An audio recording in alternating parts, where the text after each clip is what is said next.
Hello बच्चों, कैसे हैं। तो हम लोगों का लघुत्तम समापवर्तक क्या हो गया, खत्म हो गया। आज हम लोगों का नया टॉपिक खत्म शुरू होता है। पाठ वही है, महत्तम समापवर्तक। आज से हम लोग क्या पढ़ेंगे, महत्तम समापवर्तक, या इसको छोटे फॉर्म में कहते हैं संक्षिप्त रूप में म से महत्तम, स से समापवर्तक। अंग्रेजी में इसको बोला जाता है HCF। क्या बोला जाता है? HCF। H से क्या होता है? Highest common factor. H से हाईएस्ट, C से कॉमन, F से फैक्टर। तो कहीं कहीं HCF लिखा रहेगा तब भी हम समझ जाएंगे कि क्या निकालना है, मौसा निकालना है, मतलब महत्तम समापवर्तक निकालना है। तो महत्तम समापवर्तक निकालने से पहले हमको जानना होगा अपवर्तक के बारे में। किसके बारे में? अपवर्तक को कैसे समझेंगे?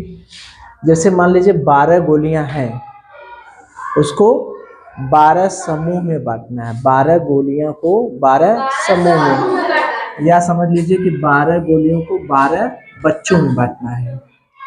12 गोलियों को कितने बच्चों में? 12 बच्चों में। 12 गोलियां हैं, 12 बच्चे हैं, तो कैसे कैसे बांट सकते हैं, कितने तरह से बांट सकते हैं। जैसे हम ये कर सकते हैं कि एक गोली, एक एक बच्चे को एक गोली दे दें। दे सकते हैं? दे सकते हैं ना? यानी एक एक बच्चे को एक गोली देंगे, तब वो 12 बच्चों को 12 गोलियां मिल जाएगी। मिल जाएगी? मिल जाएगी ना? 1 2 3 4 5 6 7 8 9 10 11 12, एक एक बच्चों को मिल गई, एक एक को। हम ये भी कर सकते हैं कि एक बच्चे को 2 गोली देंगे तो कितने बच्चों को मिलेगी? 6 बच्चों को मिलेगी ना? तब भी 12 गोलियां बढ़ जाएंगी। यानी 2 गोली एक बच्चे को, 2 गोली एक बच्चे को, 2 गोली एक बच्चे को, ऐसे भी बांट सकते हैं ना? ठीक। या ऐसे भी बांट सकते हैं कि एक बच्चे को 3 गोली दे दे।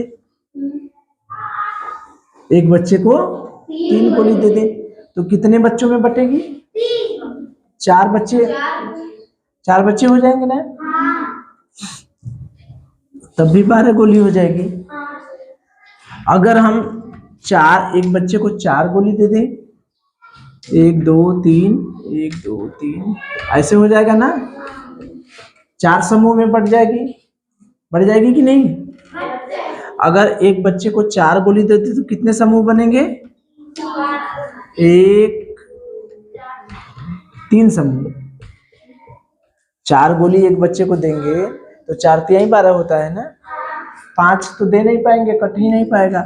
6 दे सकते हैं, 6 गुणे 2, 6 गोली भी दे सकते हैं एक बच्चे को।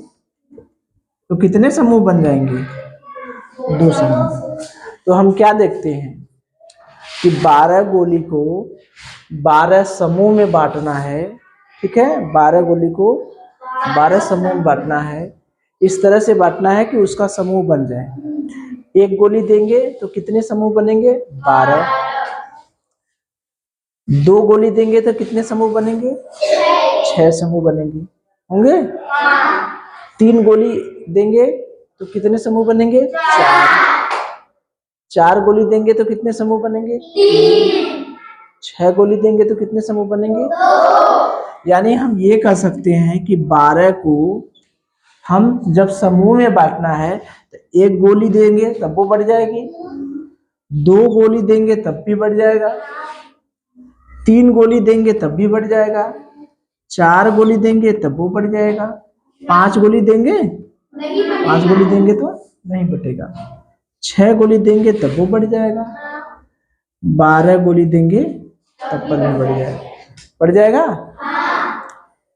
या इसको हम दूसरे रूप में ऐसे कह सकते हैं कि 12 में उन सभी संख्याओं को निकालिए जिनसे 12 में भाग चला जाए। 12 में 1 से भाग चला जाएगा कि नहीं? 2 से चला जाएगा कि नहीं? 3 से चला जाएगा कि नहीं? 4 से चला जाएगा कि नहीं? 5 से जाएगा? 6 से जाएगा? 7 8, 9 इनसे तो जा नहीं पाएगा, 12 से चला जाएगा। तो 12 में किन से भाग चला जाएगा, 12 में कौन कौन सी संख्याओं से भाग चला जाएगा उनको कामा देकर लिख दीजिए। ठीक है, यही क्या कहलाते हैं, अपवर्तक। यही क्या कहलाते हैं, अपवर्तक। ठीक है, बात समझ में आई। अपवर्तक क्या होता है, किसी भी संख्या का अपवर्तक निकालना है तो उस संख्या में कितनी संख्याओं से भाग चला जाएगा उनको कामा देकर लिख लीजिए। जैसे मैं कहूँ कि 4 का अपवर्तक निकलिए तो 4 में कितने से भाग, 1 से चला जाएगा, 2 से चला जाएगा, 3 से जाएगा, 4 से चला जाएगा। तो ये 4 के अपवर्तक हो गए। 6 के कहूँ 1 से चला जाएगा, 2 से, 3 से, 4 से, 5 से, 6 से। ठीक है, अपवर्तक समझ में आ गई बात। चलिए देखिए, अब हम देखेंगे, हमने अपवर्तक देख लिया क्या होता है। ठीक, अब दूसरा चीज हम देखेंगे समापवर्तक क्या होता है। क्या होता है, क्या देखेंगे, समापवर्तक। समापवर्तक मतलब समान अपवर्तक, समान अपवर्तक यानी कौन कौन अपवर्तक समान है। क्या देखेंगे, कौन कौन अपवर्तक समान है, यानी समापवर्तक का मतलब होता है समान अपवर्तक, यानी जो अपवर्तक हैं उनमें कौन कौन समान है। तो इसमें एक से ज्यादा संख्याएं रहेंगी, तो मान लीजिए 15, 18 और 21 का समान अपवर्तक दिखना है, यानी हमको समापवर्तक दिखना है। 15, 18 और 21 का समापवर्तक ज्ञात करना है। क्या करना है, करना है। तो ये बताइए 15 का अपवर्तक हम निकाल लेंगे कि नहीं। अभी हमने देखा कि 15 में किससे किससे भाग चला जाएगा, 1 से, 3 से, 5 से, 15। इसके अलावा और किसी से भाग नहीं जाएगा। 18 का भी इसी तरह से निकालिए, 1, 2, 3, 6, 9, 18। ये तो निकाल लेंगे ना, बस भाग देखना है। 1 से जाएगा, 2 से जाएगा, 3 से जाएगा, 4 से नहीं जाएगा, 5 से नहीं जाएगा, 6 से जाएगा। ठीक है, इसी तरह से 21 का निकालिए, 1, 3, 7, 21। ठीक है, इतना काम हम कर लिए। अब हमें देखना क्या है, कौन कौन अपवर्तक समान है। जैसे वहां पर समान अपवर्त निकाल रहे थे, लघुत्तम वाले में कर रहे थे, तो यहाँ पर समान अपवर्तक निकालना है, यानी कौन कौन अपवर्तक समान है। देखिए तीनों में कौन कौन है बताइए, 1 है, 2 नहीं है, 3 है, चलिए, और क्या है, 5 नहीं है, 15 नहीं, और कोई नहीं है। यानी समान अपवर्तक क्या क्या है, क्या क्या है, 1 और 3। ठीक है, इतनी चीजें समझ गए हम लोग कि समान अपवर्तक जो है 1 और 3 है। ठीक, अब हमको देखना क्या है, महत्तम समापवर्तक। महत्तम मतलब होता है अधिकतम। महत्तम माने क्या होता है, यानी अधिक से अधिक, जो अधिक है, जो अधिक है। तो समान अपवर्तक तो हमको 2 ठो मिले, ठीक है, 1 और 3, लेकिन इसका महत्तम कौन है, अधिक से अधिक कौन है, अधिकतम कौन है, कौन है, 3। ठीक है, तो हमारा महत्तम समापवर्तक निकल गया कि नहीं। समान अपवर्तक निकाल लिए हम, समापवर्तक निकाल लिए। समापवर्तक निकाले तो हमारा 1 ठो, 2 ठो, 3 ठो आएगा ना, 2-3 ठो। तो उसमें हम देखेंगे कि सबसे अधिकतम कौन है, सबसे महत्तम कौन है। महत्तम माने अधिकतम, तो अधिकतम देख लिया हमारा कौन सा है 3, तो हमारा महत्तम समापवर्तक कितना आ गया 3, यानी मौसम मेरा क्या आ गया 3 आ गया। तो इसको हम ये देख सकते हैं, अगर इसी सवाल को मैं कहूं कि नाम दे दूं अपवर्तक विधि से महत्तम समापवर्तक निकालना, नहीं हो जाएगा? अगर मैं कहूं कि 15, 18 और 21 का मौसम ज्ञात कीजिए, मौसम ज्ञात कीजिए, तो 15 को ऐसे लिख लेंगे अपवर्तक के रूप में, 18 को भी लिख लेंगे, 21 को भी लिख लेंगे, फिर समान अपवर्तक निकालेंगे। दो सब में कॉमन कौन है, क्या है 1 और 3, तो मौसम मेरा क्या हो जाएगा मौसम मतलब महत्तम समापवर्तक। महत्तम समापवर्तक मतलब जो अधिकतम है, 1 और 3 में अधिकतम क्या है 3। कर लेंगे? तो इसको, ये पहली विधि है महत्तम समापवर्तक निकालने की। पहली विधि का नाम है अपवर्तक विधि से महत्तम समापवर्तक निकालना। कर लेंगे हम लोग? चलिए एक सवाल और मैं बता देता हूँ। इस विधि का नाम है अपवर्तक विधि से महत्तम समापवर्तक निकालना। ठीक है,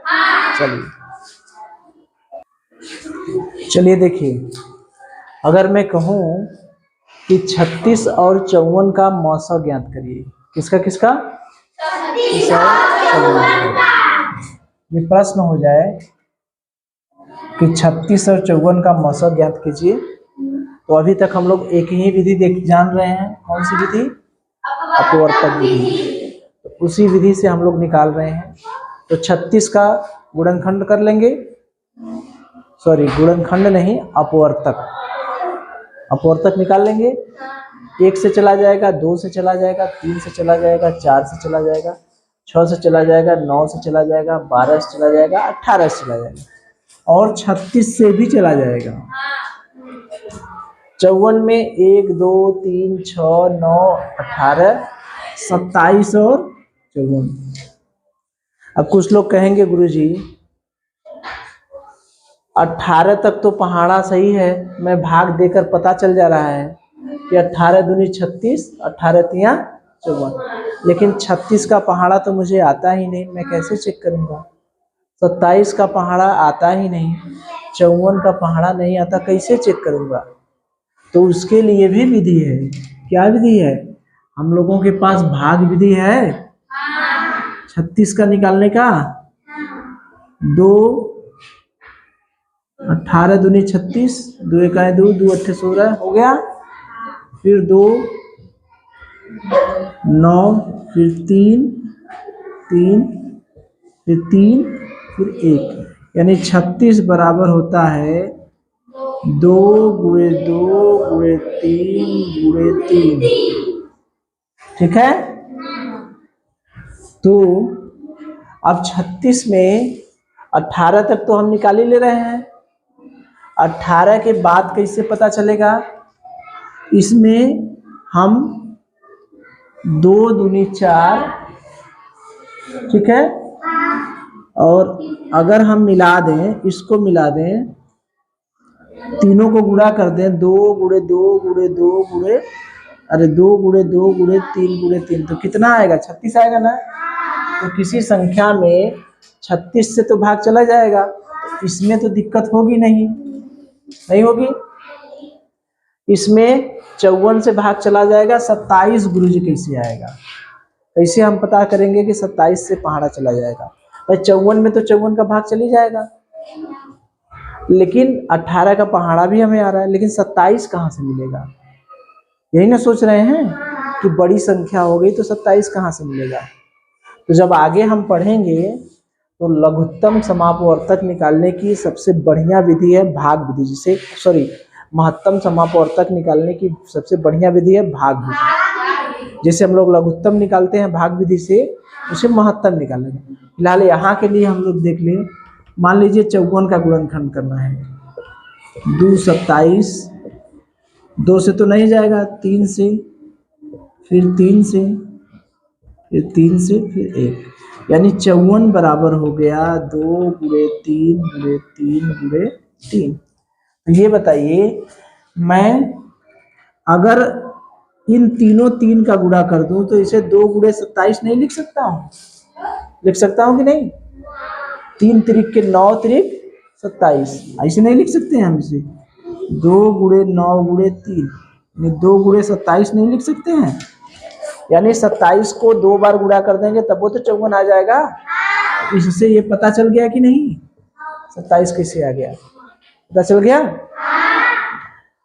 तो ये मेरा काम हो गया। अब मुझे ये गुणन अपवर्तक हम निकाल लिए कि नहीं? पहाड़ा, जहां तक पहाड़ा याद है वहां तक पहाड़ा से कर लिए। उसी संख्या में खुद की संख्या से भाग तो चला ही जाएगा। अब 27 का मैटर फंस रहा था तो 27 के लिए हम लोग ये कर लिए कि नहीं? पता चल गया कि नहीं कैसे 27? यानी 54 का गुणनखंड है 2 गुणे 2 गुणे 3 गुणे 3। तो 3 त्रिक के 9 त्रिक 27, 27 का 2 बार गुणा करेंगे तब भी 54 आ जाएगा। मिल गया? अब हमको देखना है मौसा। हमको क्या देखना है? मौसा। तो पहले मौसा निकालने से पहले हम लोग समापवर्तक निकालें। समापवर्तक, समापवर्तक माने समान अपवर्तक। कौन कौन समान है? कौन कौन समान है? 1 2 3 6 9 18 और बस, यानी 1 2 3 6 9 18। तो हमको निकालना है महत्तम समापवर्तक। क्या निकालना है? महत्तम समापवर्तक क्या होगा? सबसे अधिकतम कौन है? 18। कर लेंगे? हाँ, हो जाएगा ना? होमवर्क दें? बस क्या करना है, जिस भी संख्या का महत्तम समापवर्तक निकालना है उस संख्या का अपवर्तक निकाल लीजिए। अपवर्तक निकाल लीजिए, फिर देखिए कौन कौन समापवर्तक है। समापवर्तक माने दोनों में कॉमन, दोनों में जो भी कॉमन रहेगा, दोनों में जो भी उभयनिष्ठ रहेगा, सबसे अधिकतम कौन है वही हमारा महत्तम समापवर्तक। महत्तम माने क्या होता है? अधिकतम।